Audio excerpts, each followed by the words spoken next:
મુખ્યમંત્રી ભૂપેન્દ્રભાઈ પટેલે ખેડૂતલક્ષી અને પ્રજાલક્ષી એક મહત્વનો નિર્ણય કર્યો છે। મહત્વનો નિર્ણય સરકાર તરફથી લેવામાં આવ્યો છે, જેમાં વારસાઈ સંબંધિત જમીન વ્યવહાર માટે સરકારે મોટો નિર્ણય કર્યો।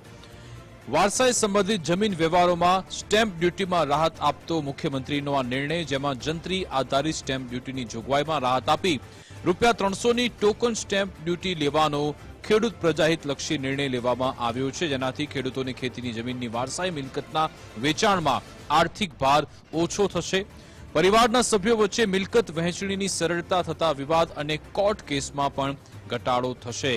સીધી લીટી અને આડી લીટીના વારસદારો વચ્ચેના વ્યવહારમાં પણ રાહત મળી રહેશે। તો મુખ્યમંત્રી ભૂપેન્દ્રભાઈ પટેલે આ મહત્વનો નિર્ણય કર્યો છે। જંત્રી આધારિત સ્ટેમ્પ ડ્યુટીની જોગવાઈમાં રાહત આપવામાં આવી છે। આ અંગે વિસ્તૃત જાણકારી આપશે સંવાદદાતા નિકુંજ જાની ફોન લાઈન પર જોડાઈ ગયા છે। જી નિકુંજ।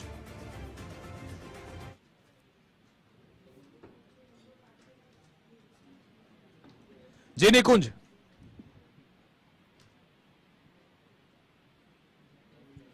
તો લાગે છે સંપર્ક થઈ શકતો નથી, ફરી એકવાર એમનો સંપર્ક કરીશું। તો મુખ્યમંત્રીનો નિર્ણય, જેમાં જંત્રી આધારિત સ્ટેમ્પ ડ્યુટીની જોગવાઈમાં રાહત આપી અને ₹300ની ટોકન સ્ટેમ્પ ડ્યુટી લેવામાં આવશે તેવો પ્રજાહિતલક્ષી આ નિર્ણય છે। સાથે રાજ્યમાં સીધી લીટીના અને આડી લીટીના વારસદારો વચ્ચે થતા જમીન સંબંધિત આંતરિક વ્યવહાર માટે જંત્રી આધારિત સ્ટેમ્પ ડ્યુટીની જોગવાઈમાં રાહત આપવાનો પણ નિર્ણય કરવામાં આવ્યો છે। સરકારના જ આ નિર્ણય અંગે વધુ વિગત આપશે અમારી સાથે ફોન લાઈન પર નિકુંજ જાની જોડાઈ ગયા છે। જી નિકુંજ।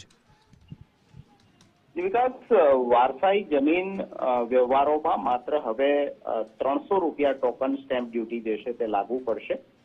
જંત્રી આધારિત ઊંચી સ્ટેમ્પ ડ્યુટીમાંથી સરકારે આ મોટી રાહત આપી છે।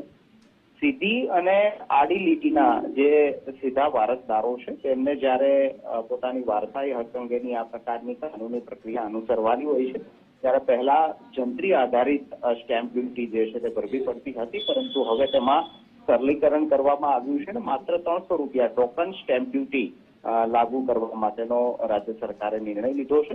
જમીન વહેંચણી અને નામ દાખલ કરવાની પ્રક્રિયા આના કારણે સરળ બનશે, તે પ્રકારે રાજ્ય સરકારે આ મહત્વનો નિર્ણય જોવાયો છે। બિલકુલ, આભાર તમામ જાણકારી આપવા બદલ।